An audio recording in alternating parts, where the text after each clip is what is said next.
A big thank you to Professor Anna Häring today from the HNEE.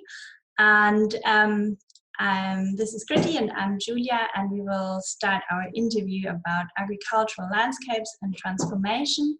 And this interview is for the project BB 2040. So to go right into it, and to give a little framework to it, today our cities are highly dependent on the hinterland, and most systems that facilitate our urban life are to be found there. The metropolitan region of Berlin and Brandenburg is almost fully constituted of a productive landscape, the Kulturland as it's called in German. In the countryside, the systems facilitate the processing and logistics of all sorts of products that come together to keep the engine of our economy running. Mostly hidden and acting in the background to provide the city and its inhabitants. Agriculture has a special stand in this complex relationship between city and countryside, not only feeding the city, but also having a dualistic relation towards the lifestyle defined within urban life. It plays a special role in regulating our environmental impact. Consequently, architecture is highly pressured by socio-economic and political drivers that are also not even mainly constituted by the daily life in cities. When speculating on the future of Berlin and Brandenburg in 2040, it is crucial to not only consider these drivers from an urban design perspective, but more in a holistic way. The landscape itself, as well as the relationship to the city and its hinterland, are constantly changing and progressing. In a way, we can see that as we study the IPCC reports, in order to work with the climate challenges and real transformation across all sectors, including agriculture, is needed. The EU constantly puts out new green policies in order to meet these climate change demands. So now we would like to start our interview with discussing about policymaking today and its influence on the transformative landscape. So to dive right into it, the first question would be, what has been the main focus of agricultural policy in the recent decades, and what role did and do economic considerations play? Well, in the recent years, I think we should start looking at agricultural policy from the beginning, because originally agriculture policy in Europe was introduced after the Second World War as a tool to increase productivity and provide sufficient food for European population. And then over the decades or over the years, the focus changed in after reaching a point of overproduction. And realizing that this overproduction is, costs a lot of money to just store or sell these products on the world market to the prices that were promised to European farmers. So it was basically the price difference was compensated by taxpayers' money. And then also seeing or realizing that the environmental impacts of this form of agriculture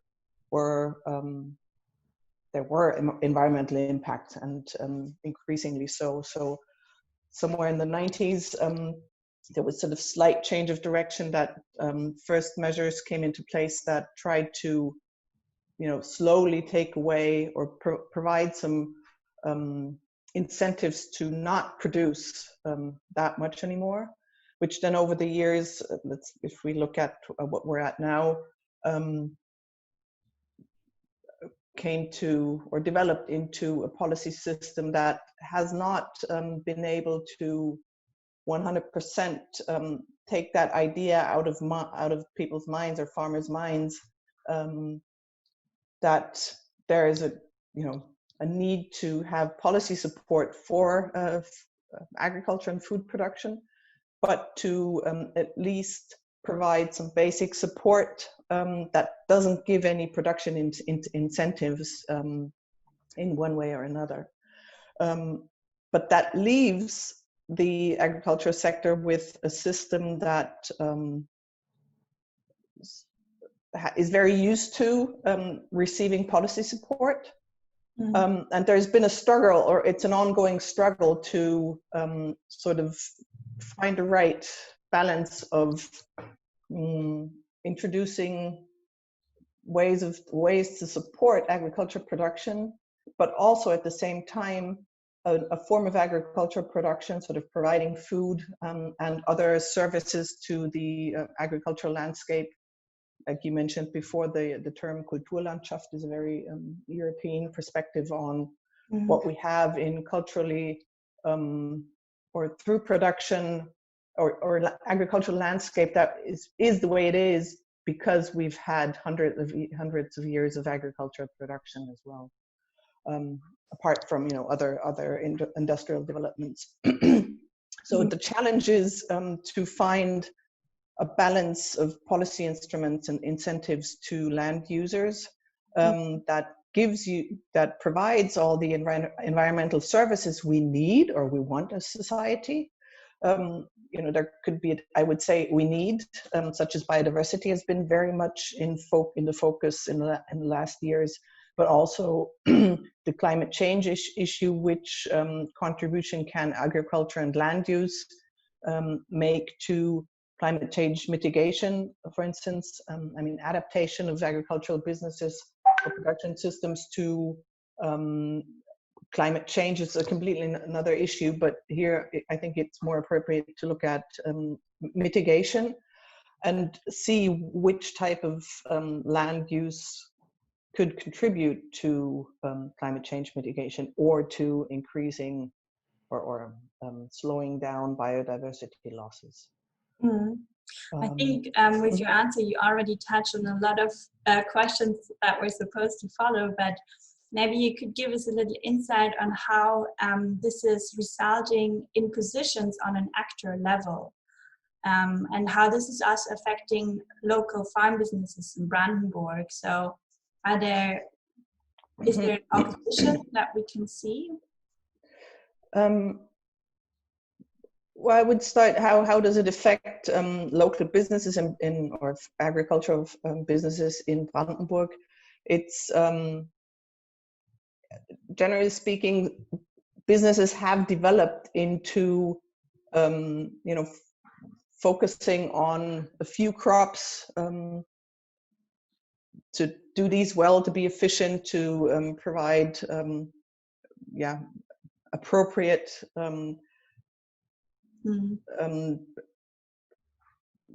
quantities of food to the market. But on the other hand, there has also been the parallel movement of, for instance, organic farms that have a different philosophy and following certain principles that lead to farm businesses or farms that are more diverse in what they produce. To go on, it would be the question like how this is being perceived on like the policy making level and within the different institutional bodies of the EU, for example, or like Germany as well. Okay, let's go back to your question, the local farm structures. It's if you look at the farm structures in Brandenburg, they're still very, in comparison to other regions in Germany or other Bundesländer in Germany, with quite large farms, which is not only an effect or result of the European agricultural policy, which is the main policy area where agricultural policy is designed. But it's also a result of historical developments in the sense that let's say in the old days, there was the heritage regulations were very different in the northeast of Germany compared to, let's say, the southwest, where in the southwest or in great parts of the countries, land was divided to all sons. So farms became smaller and smaller, and land parcels became smaller and smaller over the decades. And in the northeast, there was a different heritage, tradition that basically gave the farm away to one one son. So the farms by tradition are far larger than in other parts of the country.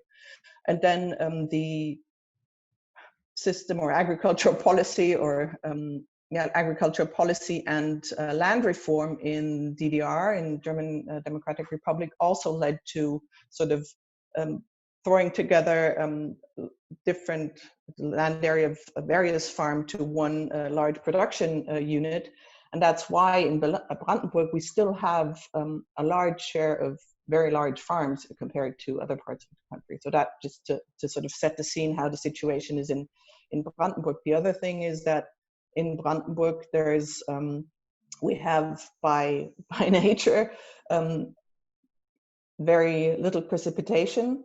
So and that the rainfalls are not well distributed over the year. So often it rains during or in the critical phases of plant growth. There is little water available for, on the one hand by rain, but on the other hand because the soils don't store the water as well as in other other regions. So overall, the productivity in large parts of Brandenburg isn't that high. Mm-hmm. So it's basically various aspects that make agriculture in Brandenburg face particular challenges, not only in facing climate change, but sort of by the setting overall. Mm.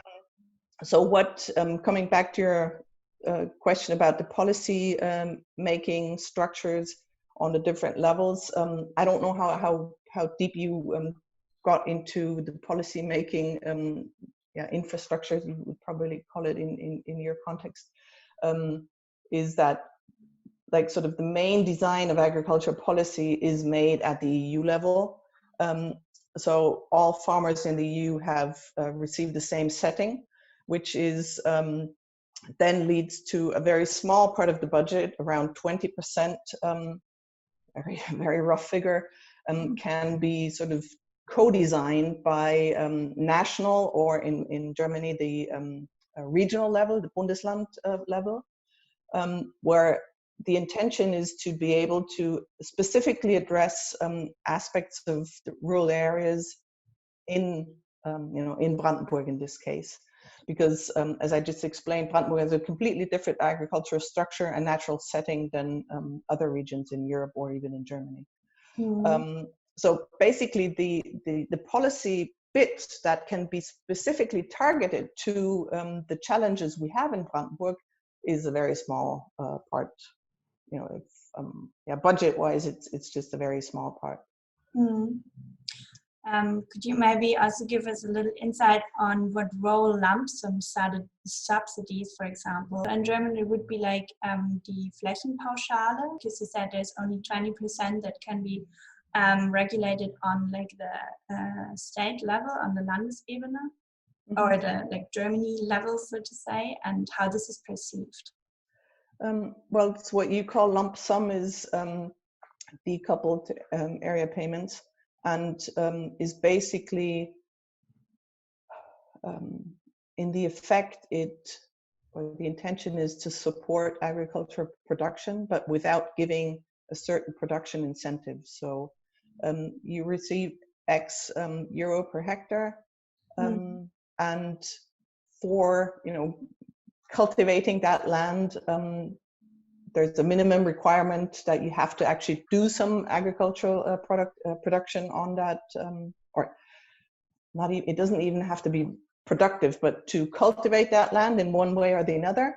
And then, so in a way, it's a subsidy to the farming activity, but without giving any incentive to, if you do grassland or intensive grassland or extensive grassland or rapeseed, rye, whatever. So I think that's what you were referring to. Mm-hmm. And so in the effect, what I'm trying to say, it's more an incentive to stay in farming than to give an incentive of how to cultivate the land. And then in those 20% I mentioned earlier, there's a whole bouquet of measures that can refer to giving, you know, credit incentives or providing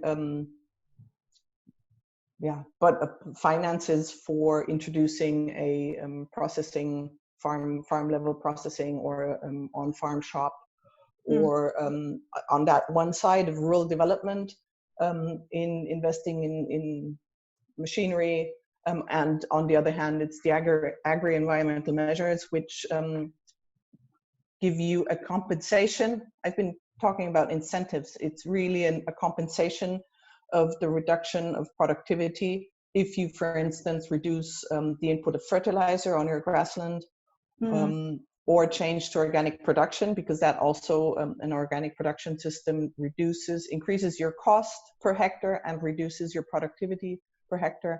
And the agri-environmental measures try to compensate the difference. So it's not an incentive, it's just a compensation for what you're doing. And if we're already reached the agri-environmental measures, it's basically, so it's a very small part of these 20% of the overall budget that is then dedicated to the agri-environmental measures, which are the tools that the Bundesländer in Germany can design as to motivate farmers that are or compensate farmers' motivation to, for instance, reduce their fertilizer input on their grassland. Or another nice example is to cut their grass at a later point in time than they would do, let's say after the 15th of June or 15th of July, to make sure that the birds or certain animals that I forget the word, that breed their young ones up to a certain point, that those aren't, there's no impact on their bringing up their little ones. I forget the correct English term. I think that's okay. But like regarding what you said, and like that it's also a very small percentage, would you consider current policymaking as actually transformative, or would you say it's more preserving the status quo we actually have at the moment? Well, the policy currently in place is let's start at another end again.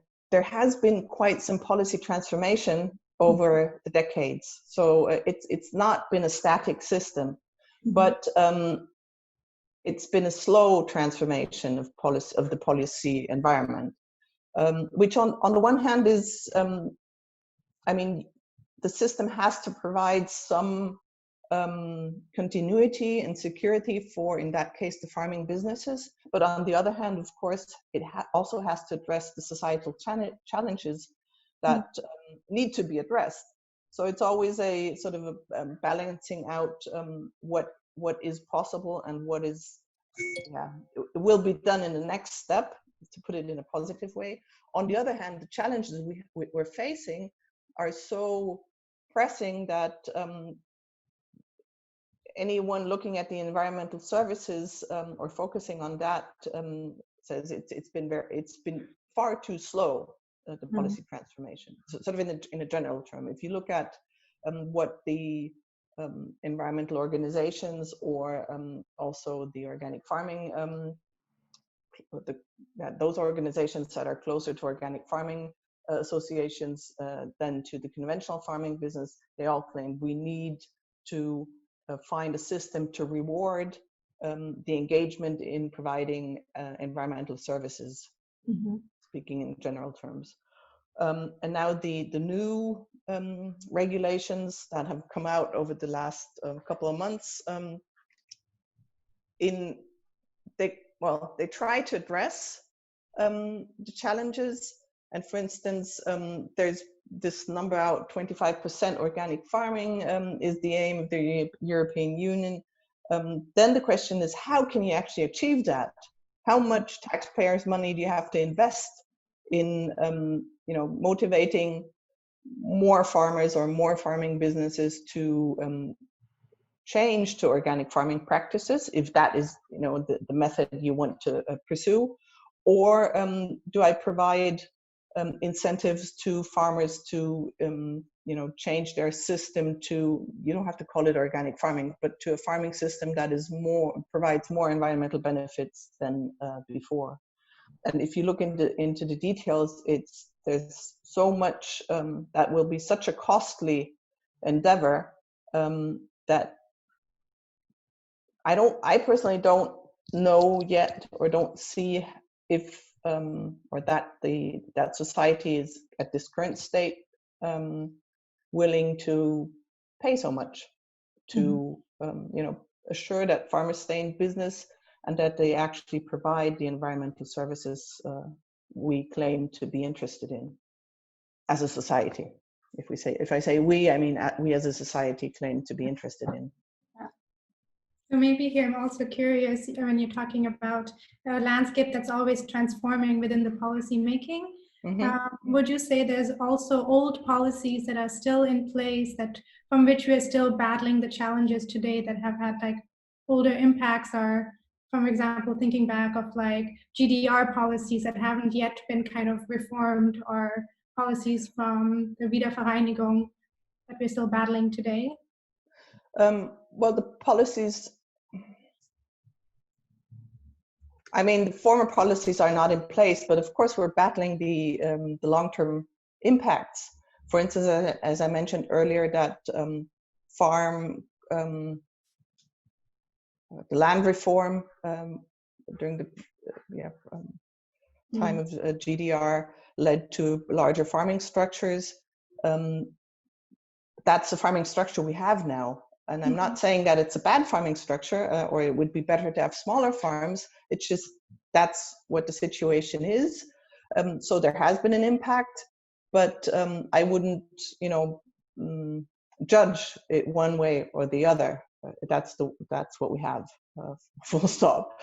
And then there's maybe you were referring to that. There is also one, let's say, long-term effect of decisions made during the reunification process that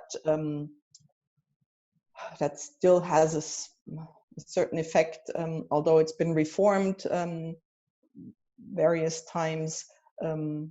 That how the remaining farmland is being sold.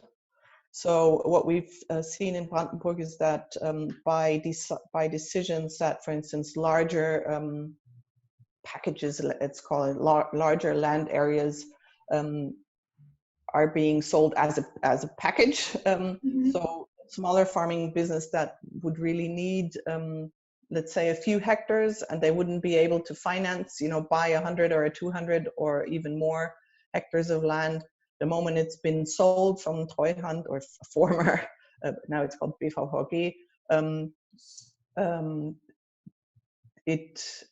they just can't afford it. So the situation is that how land is being sold in Brandenburg by BVVG for a long time, the beneficiaries of the system, how it was sold, were larger businesses or foreign or non-agriculture investors.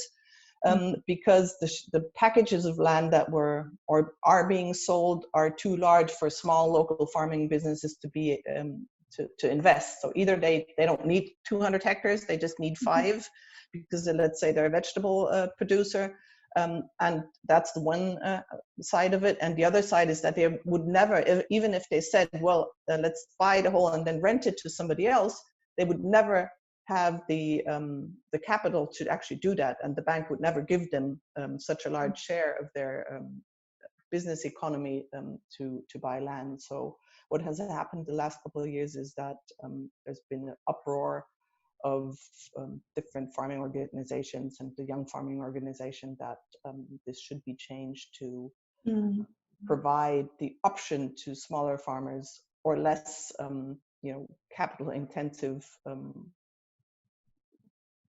groups of people or businesses to actually participate in this last bit of land sales in Brandenburg. So now maybe like coming from like talking about land use and also in regard of former policies. And also we talked about climate mitigation before, so we know these are influences that are impacting policymaking in agriculture, but what about also urban sprawl we can see in the metropolitan area of Berlin and Brandenburg? So to what extent is urban sprawl pressuring the local policymaking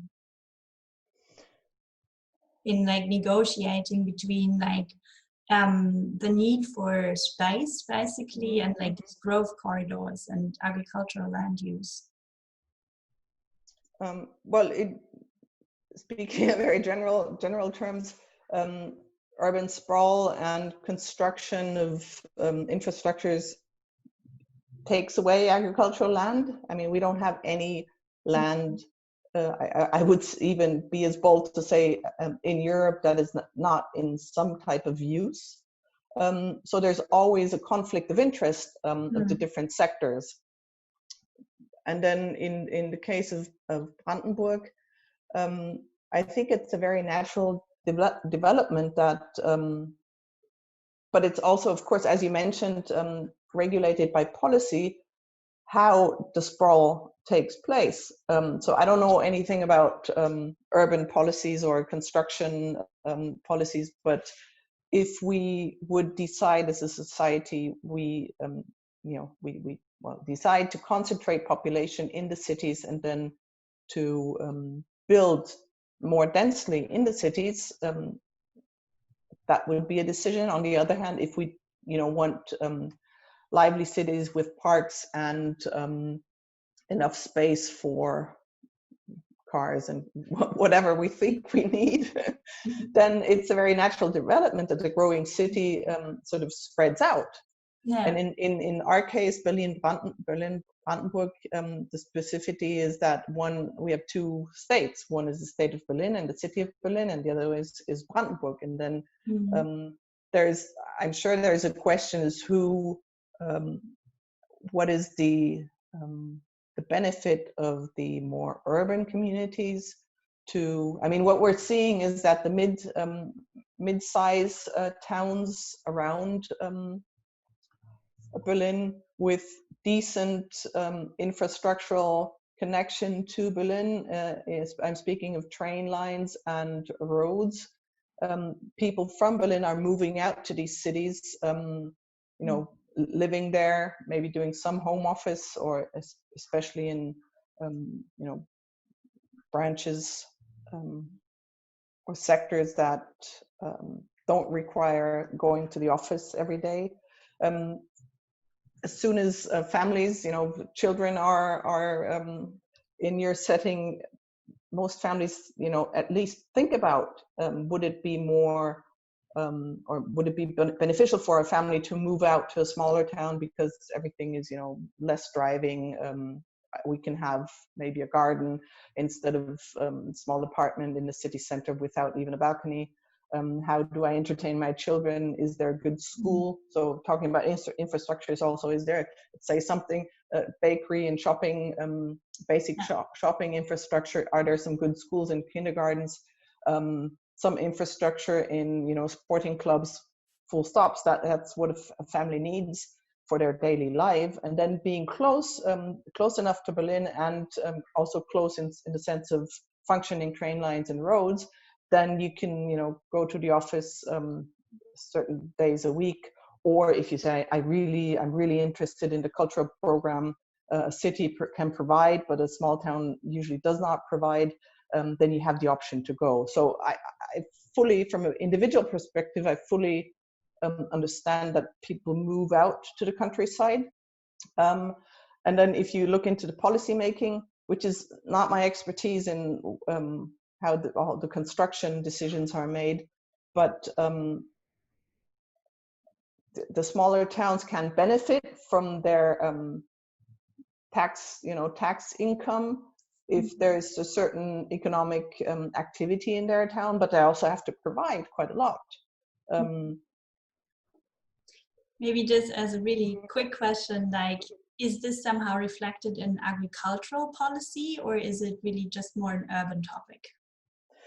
it's really more an urban topic. Okay. If you look in the agricultural side, or the impact on agriculture, which is not yet reflected in agricultural policy, would be at some point in time think about how the, for instance, nutrient exchange between cities and rural areas might be organized in the future. So if you know, look at the interfaces that you have, the rural areas producing because they have the land and the expertise, producing food for urban areas, also providing Kulturlandschaft for people going out of the city on the weekend and having some, you know, seeking some type of tourism or relaxation in nature. That's also a service the landscape around the city provides to the you know, citizens of a city. And but also, it also means, coming back to the nutrient issue, that we have lots of people in a city, and will there be, or it could be, an exchange that could be managed in the future? Can there be a more consistent or a more organized way of doing that? And currently, and you mentioned earlier, some communities in rural areas have the feeling that, you know, these people come out on the weekend, they drop their trash, they're noisy whatsoever. And sometimes I personally think that it's sort of, they forget that these people also sit down, have a coffee, buy some cake, go to a restaurant, you know, pay for a hotel to spend the weekend in the rural areas. So I think it's not beneficial to sort of look in or contrast the interest, but to emphasize more what can be the positive exchange between rural and urban. So maybe one more question regarding to that. I was wondering, is there any incentive in policymaking that, like, if you are a farmer right now, that you keep that kind of job going, or is there, is there an incentive where you, or a trend where you see that people that are farmers actually selling their land for more urban development, or is that even a topic in Germany? I mean, the whole package of agricultural policy is a policy which has the effect that farmers can stay in business. And there's a debate going on, or there are different philosophies that say, okay, this can be the intention of agricultural policy. And then on the other hand, you could say, well, if you want to keep farmers in their profession, it should be organized in a different policy area than the agricultural policy. But that's a completely different story. And the second part of your question was, I forgot. I think that was it. Like, if farmers want to keep their profession, or is there any, are they getting enough incentives to stay in their profession? So. But the second part was that you mentioned. Of course, if I can sell my land to be, or if I can develop my land to be construction land, and I can sell it to, you know, a much higher price than I would be able to sell it as agricultural land. That's what happened in many, you know, in many agricultural businesses, that they sell a part of their land, a small part of their land, and finance their agricultural businesses. So I think it's a natural development that individuals decide that way. And if we actually want to conserve all agricultural land, it wouldn't be placed in agricultural policy, but somewhere else, that agricultural land cannot be changed to production sites or construction sites, I was going to say. But then if you have, you know, increasing population in certain areas like the Berlin Metropolitan area, that would also mean that you have to keep the people in the cities and not provide additional construction sites for people to build new housing structures. So it's also a question of infrastructure policy. But you know much more about those policy areas than I do. But I think it's really interesting to also see it from a different perspective, and to see what's actually, like, what are the pressures that are onto agriculture, and even maybe from urban or constructional policy making, and how this is reflected. And yeah, maybe also to kind of jump in topics now, but maybe to also go into the direction of interdisciplinary approach. I think you worked a lot on interdisciplinary approach as well in your projects, and to kind of also reflect what we were talking about recently. So we see also this interdisciplinary approach in urban design a lot, and it's also shifting like the way policy, but also like big scale developments are planned. And to what extent would this also be true for the agricultural sector? And like, what stake do people have in saying, okay, but we need policies that keep us even better in business than we have now, because we have incentives to just sell our land for construction? Very generally speaking, I wouldn't even talk about interdisciplinary approaches, but transdisciplinary approaches, which includes, I mean, interdisciplinary would be different disciplines working together. And being a stakeholder, I wouldn't, in a certain issue, I wouldn't call a discipline. It's, I have a different stake in the topic.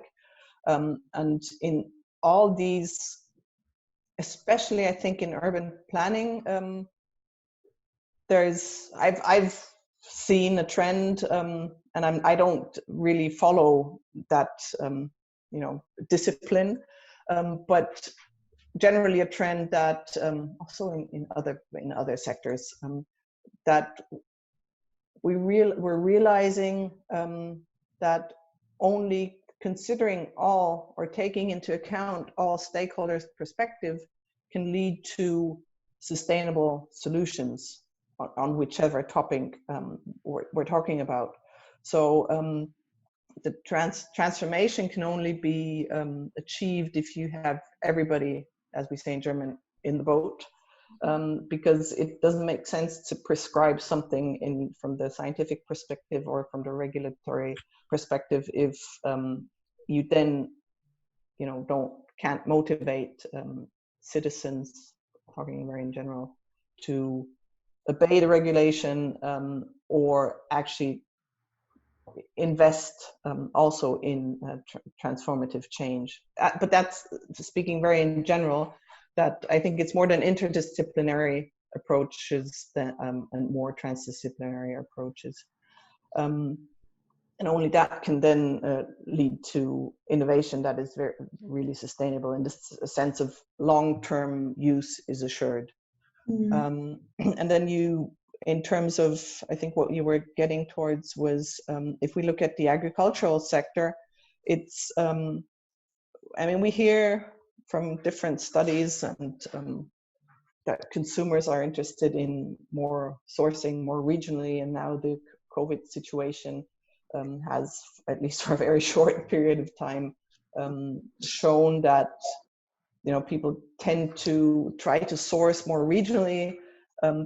There's been a big boom in consumers buying in organic online shops or delivery services. I don't know how long this trend will last, but in general, we're at least what consumers state, what their preference is. They say, okay, we're very interested in buying organic food, regional food, but also organic food.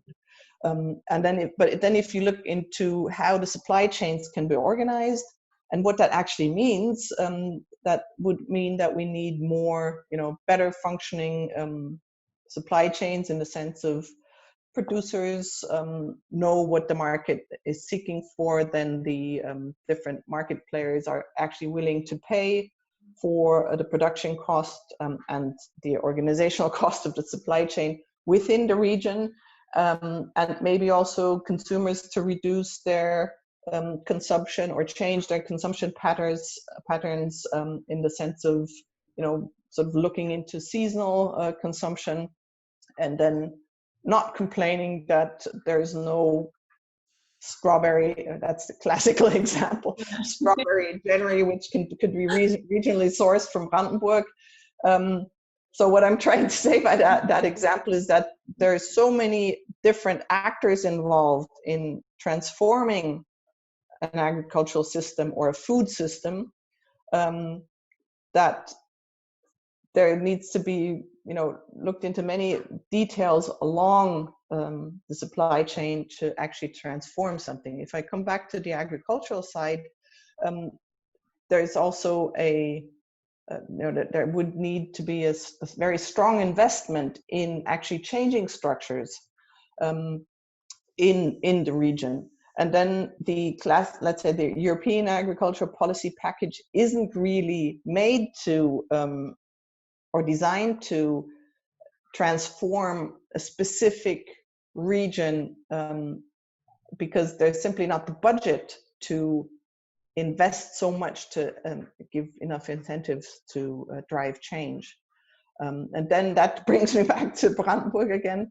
And then the question is how much individual incentives, individual in the sense of within the specific region, how much budget is there in a land like, or a federal state like Brandenburg, to actually provide sufficient drivers of change to, in the end, pay economic actors to invest in certain activities.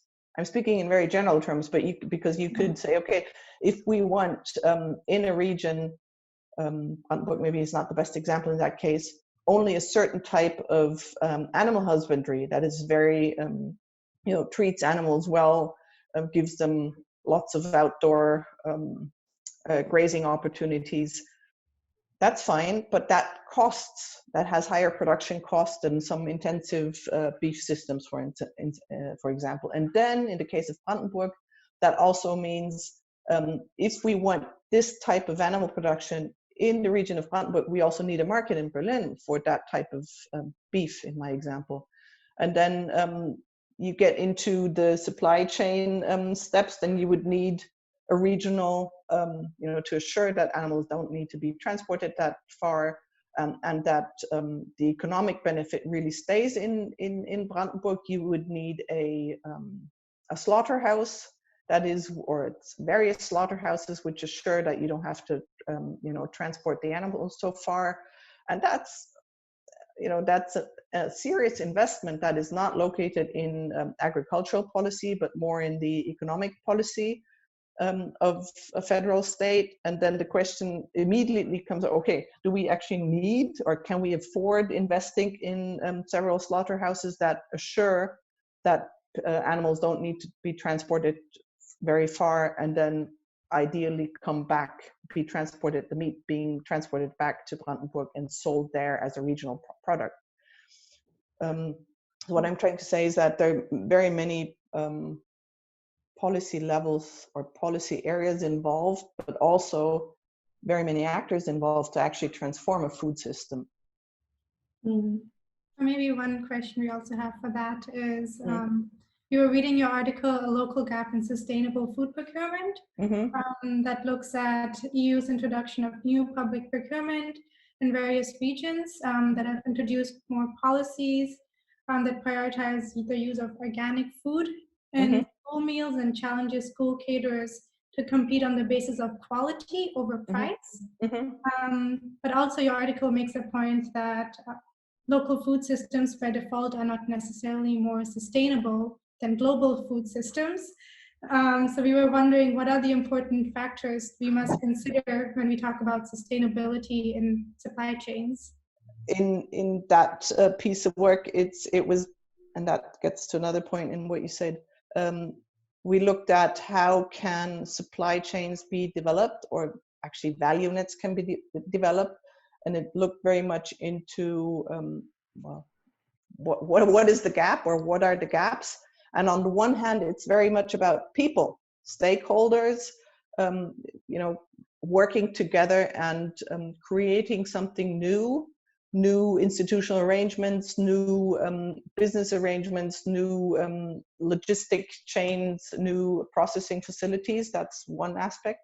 And on the other hand, and there is a policy instrument, there was a new policy instrument in the last period that was introduced to actually provide funding for any type of group wanting to work together to pursue an innovation. That could be technical innovation in some agricultural machinery, but in our case also provided a budget to form a so-called operational group to develop a supply chain. And then the other thing I wanted to mention, another example that is you reminded me of, it's worthwhile mentioning, is that in that case, because we're looking at providing regional vegetables, regional organic vegetables to be sourced by school caterers, there was a very important policy put in place by the city of Berlin dealing with school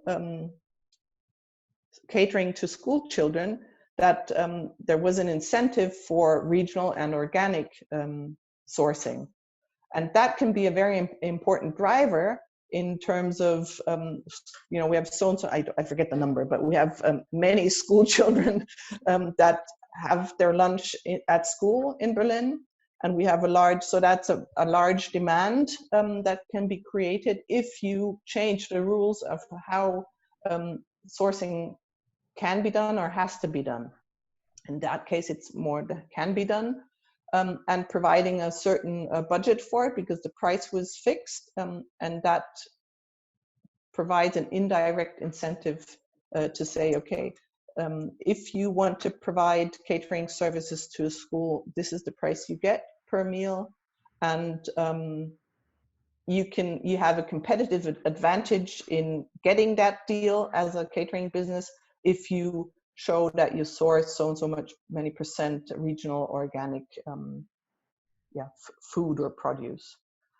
So that's a very important driver of food markets, to say the governmental regulation should provide incentives to give this demand input into a market. Say you can only develop markets if there's a certain demand that you as a producer or a supplier know that will be in place the next 3 or 5 years, and that gives me the chance to sort of cover all the investments that are necessary to develop a supply chain.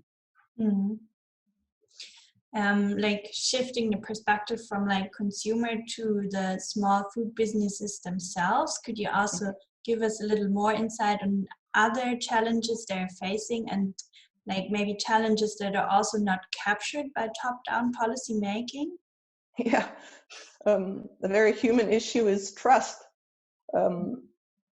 Business, women and men, one issue is how much money you can make through establishing a business, but it's also about who you want to deal with or who you can deal with. And in establishing or developing supply chains, especially on a regional basis, and you have smaller amounts you're selling, or you're trying to, or you need a higher price than a large retailer would be able to give you. You maybe need more flexibility because you don't, as an individual farmer, you can't produce the quantities they need at a constant quality they need. So if you look into the smaller or mid-size supply chains or value nets, you have to deal with other people.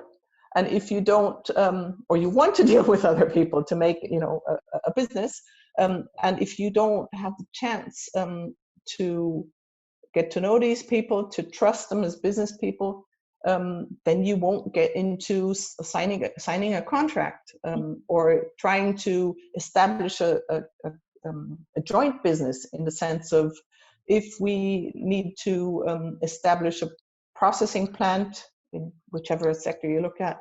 And I would like to assure that, I'm always in the game when they're sourcing raw material, then I might want to invest in that processing plant. But if and then on the other side of the supply chain, a retailer might also invest in the processing plant. And then if you want, that's basically establishing a common business and not only a cooperation, then you want to know who you're dealing with. And you want to know, that you can trust that person. Yeah. Although, I mean, great part of that is also how the contracts are made, but it's also about the human factor trust. Mm. And does policymaking itself can support like building these new coalitions that would be necessary? Well, I think if I get back to the aspect of human beings, what is beneficial is that there are opportunities for people to meet. In your daily life as a farmer, you don't bump into the retailer by accident, but if you have to get them to have the opportunity to get to know people, let's say at certain events. And farmers are very spread out in the countryside.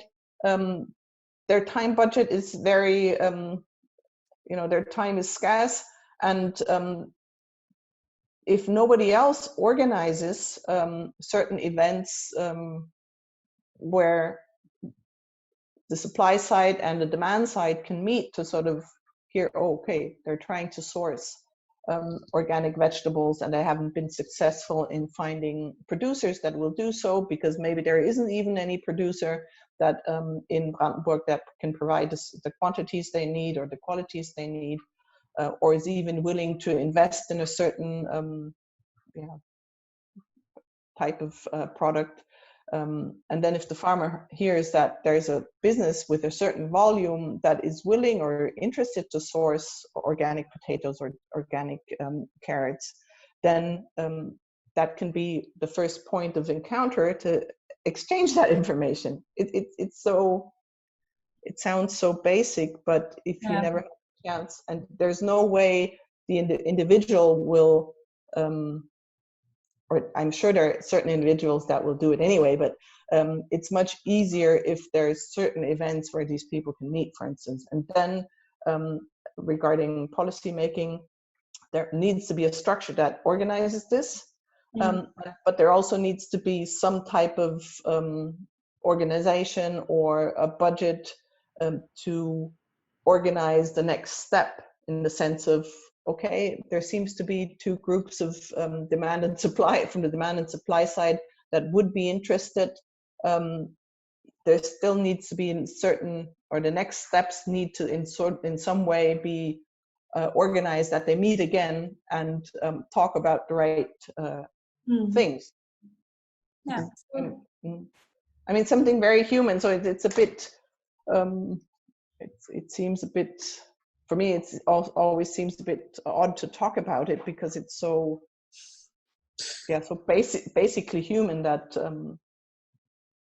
it's often hard to grasp why policy support is also necessary in that area. So now we were also researching that you're part of a project called Liaison. Yeah. I'm wondering if that is the kind of platforms you're trying to build there, where you're building connection and trust between the different stakeholders, or in different farmers, policymakers, and businesses, or if it's a different intention behind that project. The intention of that project is to provide recommendations on how to further develop that policy at the EU level. And we're looking into a range of, we did a light touch review of a larger share of projects EU-wide. And now we're looking into a smaller group of projects more in detail, interviewing the different stakeholders involved in this type of projects and how they actually work together, what their needs are, which facets or exist, what has a policy instrument actually triggered in terms of projects and way of cooperating in this project and working together, how to facilitate that process, and then from this database or analysis, then derive recommendations on how to better design this this policy area in the EU agricultural policy, because it's a very small bit of these 20% I mentioned earlier that are implemented in the federal states of Germany or in the different member states in the EU. And so of these 20%, it's a very small budget that is dedicated to these operational groups, and similar endeavors or groups that are trying to work together, pursuing either an innovation or simply trying to establish networking activities that then could lead to further cooperation with a certain focus. And that can be, applying for an operational group, or that could also be saying, okay, we met, we realized we have a common interest, and we'll either auto-finance that, self-finance our intention to establish, I don't know, a marketing label for regional lamb, for instance, or we see we can't do that. We need to find some funding to actually, pay a marketing agency or a communication agency to help us to establish a brand, saying this is lamb meat from Brandenburg, and it provides not only you with very good quality lamb meat, but also has an array of environmental services that we as shepherds provide to society, and we need to communicate that for consumers to then pay for this additional quality of the meat. So what I'm trying to say, there's a whole range of options, and that people can work together, finance through that part of agricultural policy, and the liaison project is dedicated to providing EU Commission with policy recommendations of how to improve this policy set. Mm-hmm. So in a way, it is a bottom-up tool to kind of take what's on the ground and then try to reflect back on how the policy can change from there. Mm-hmm, mm-hmm. How to better address the objectives that were articulated at the outset of designing this policy. When the last policy period was designed and then implemented, and this is the first time we can see what has actually happened on the ground, or resulted from on the ground from that regulation. So taking maybe a little bit shift away from policy, we were also wondering what you think is the role of technology in kind of like certain digital infrastructures that are now also enhancing the practices, the agricultural practices, and how you see the role of technology in all this. Mm-hmm. I mean, I'm not particularly competent in technologies, but what I observe is that there are already lots of tools out there for farm management, tools that can be used to improve data management on farms, and also reduce labor input, or simply improve, how the individual animal, for instance, is fed, sort of individual specific feeding rates, for instance. And then the sector which is still or currently very much of interest, I think, is how to improve or develop robots that can do, for instance, weeding, and that, for instance, is particularly important on organic farms, where if you don't try to not use certain pesticides or herbicides in that case, you have a lot of manual labor, or that requires a lot of manual labor to keep the weeds at a level that that your actual crop can grow. And if there would be functioning robotics, that would clearly reduce the need of labor on farms or vegetable production or different production areas. So I think it's of great interest, but so far I've not seen the final perfect, always functioning robot.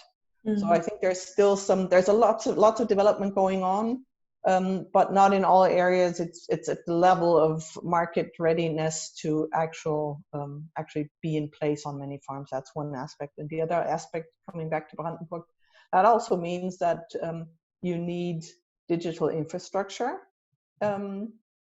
In the rural areas, you need, on the fields, you need the electricity. Mm-hmm. For the robot coming back, recharging itself, and then going back to work. And in many rural areas, you don't have that on every plot.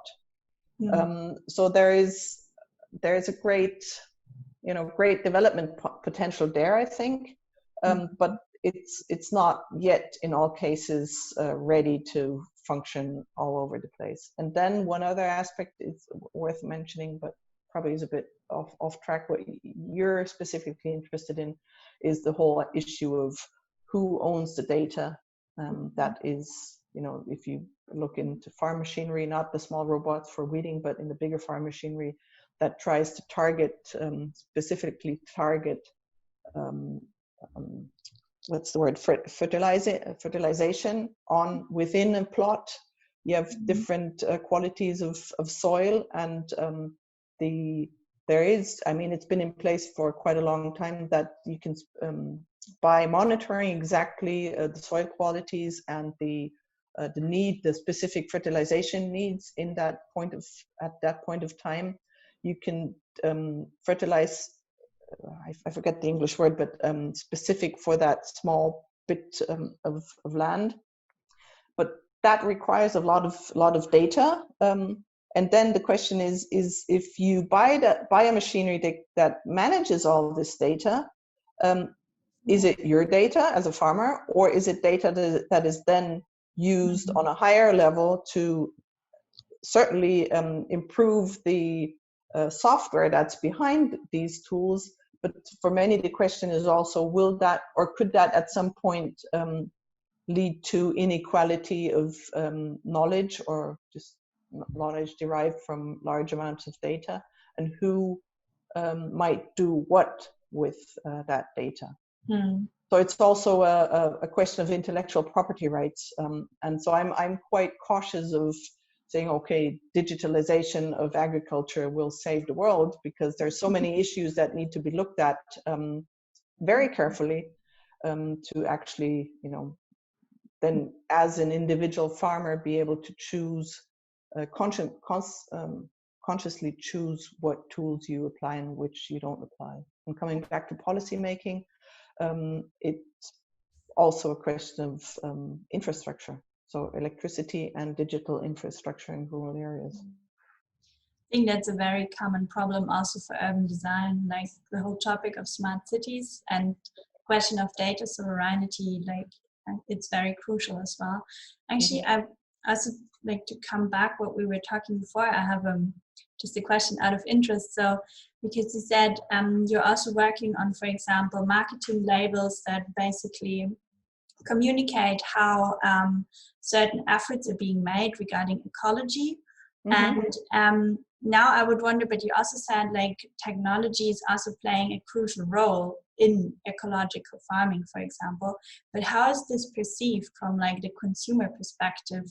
Like sometimes we have this picture of organic farming, like it's all done by hand naturally and so on. But as you said, technology is also a crucial aspect in it. My observation is that consumers are not aware of that yet. And I think it could be a challenge to get prepared to communicate that aspect of a necessary or one element of modern organic production, that certain processes are not done by hand or by people, but by robots. So it's a question of how to frame it, and I think it will be one of the things the organic farming sector should look into, how to frame these modern aspects or technology aspects within the organic farming system. I'm sure the producer itself is as soon as I can, it's a cost benefit consideration. As soon as I can afford, and it makes sense in my context, in my business context, to apply this type of technology, I'm sure the farming side will not. I mean, there are always individuals that might not want to apply these methods, but in terms of robotics, I'm sure that on the farmer side, there will be a large part of farmers that will say, okay, if it provides a benefit to my farm, perfect. But how to frame it for consumers that they don't, that they actually maintain a positive relationship to that type of farming, I think will be a challenge. Just because consumers, think they have this one little pig running around on a nice piece of grassland, and they don't realize that their pork meat actually comes from a different production system. And even within what consumers perceive to be organic farming, they're still, organic farming has different farming systems, and which are more likely to be accessible by the standard consumer, and the standard consumer doesn't realize what the other edge of animal production, for instance, actually means, but they're happy to buy the very cheap schnitzel or something because they don't get the connection. But even in organic systems, it's with consumers that are maybe more interested in how it works, the perception of what is done in reality is far off from their what they actually think is done. I'm lacking proper English terminology at this moment, but I think you got what I'm trying to say. Yeah, it's just two different worlds, consumers and producers. From here, maybe I think we're ready for our third and final part of the interview. We are interested in what the future of the countryside, and especially the role of technology planners and policymakers within it will be.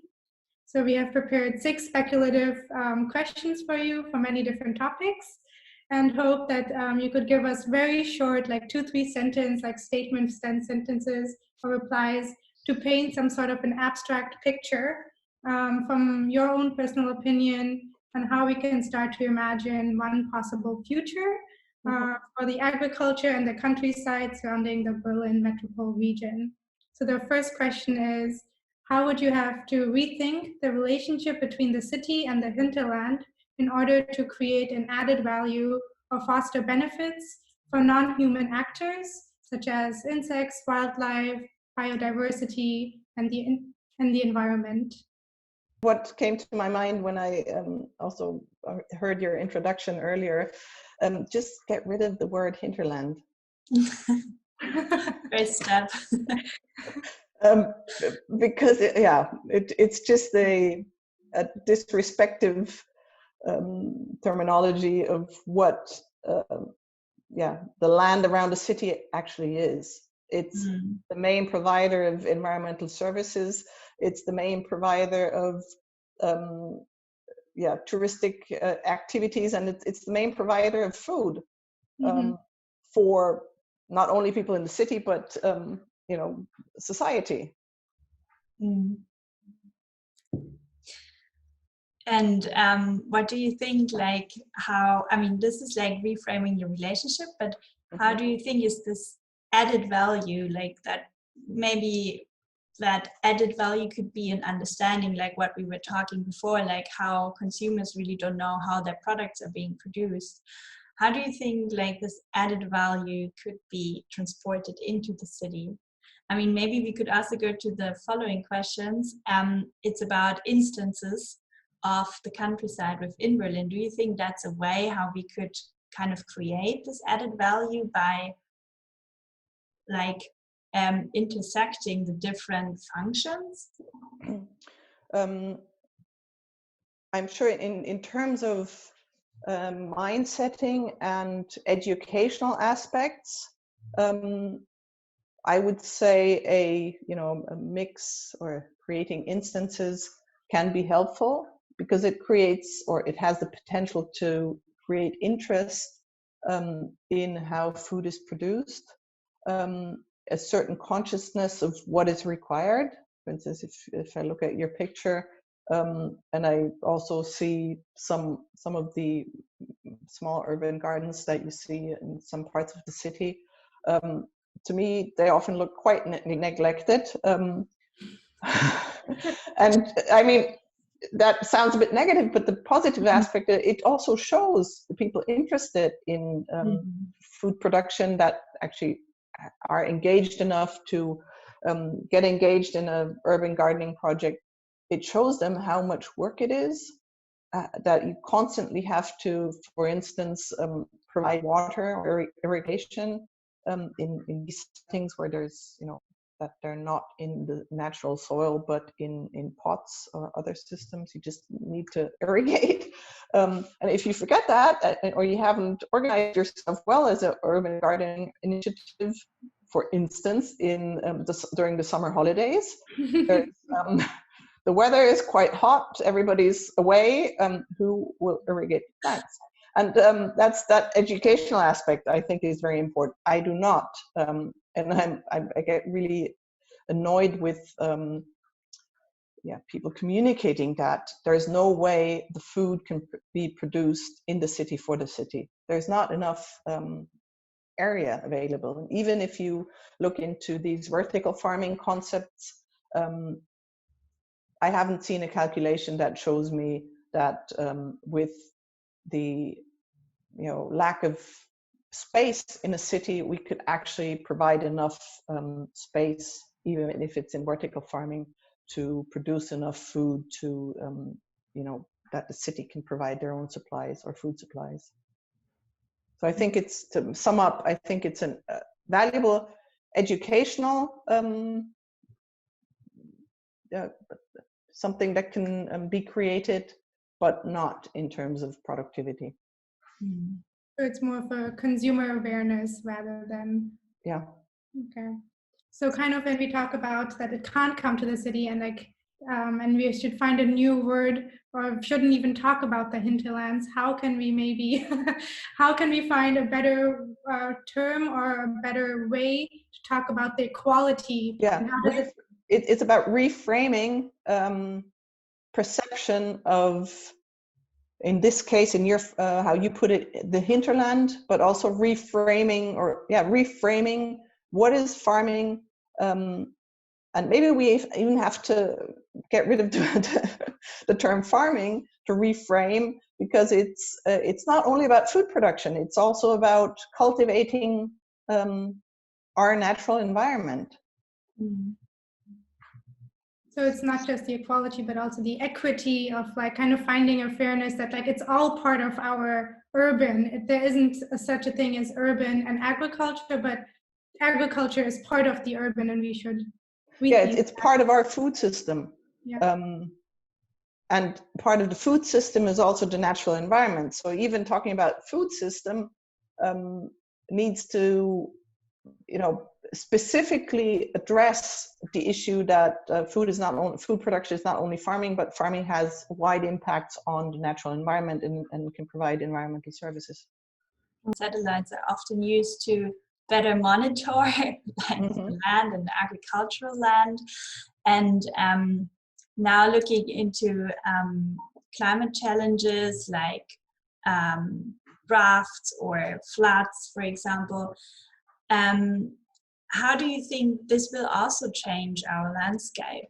And I mean, the food system itself, you said, has to change, but then also we have these external factors. Like, how would you picture our landscape? Well, I'll try to envision something positive, because I think it's also the necessary change that is required to address climate change or climate challenges, but also biodiversity challenges. We need a more diverse farming system, or more diverse farming systems, and to not look at it at the landscape level, but to make it easier to grasp, to look at the farm level. It's also a risk managing strategy for a farmer to not only have, let's say, two crops, or maize only or corn only, but to have a diversity of crops rotating, building soil organic matter that then also is better apt to conserve or maintain water and nutrients. But also, if I have one crop that is very susceptible to a drought, then maybe have another crop on another plot that is not so susceptible to the annual or that specific situation of drought or precipitation, distribution of precipitation. So for me, it's all about building diverse farming systems in the future to compensate or to be able to deal with the risk associated with climate change. Mm-hmm. And then also going back a little bit, we were before talking about that, like the perception of a consumer sometimes is that organic farming is all a pig running freely in the field or something, but it could also mean that there's a lot of digital tools involved, a lot of different technologies involved. And we were wondering, can we expect the future of agriculture sites to still look like an image of a naturally grown landscape? Or will emerging infrastructures and digitalization lead to a new technosphere? Coming back to the consumer, reframing food systems for consumer perception will have to address that, as I said earlier. And coming to the new technospheres, then we might have, not many seasonal workers doing the weeding job, but maybe micro robots driving around on the field. But that doesn't necessarily mean that consumers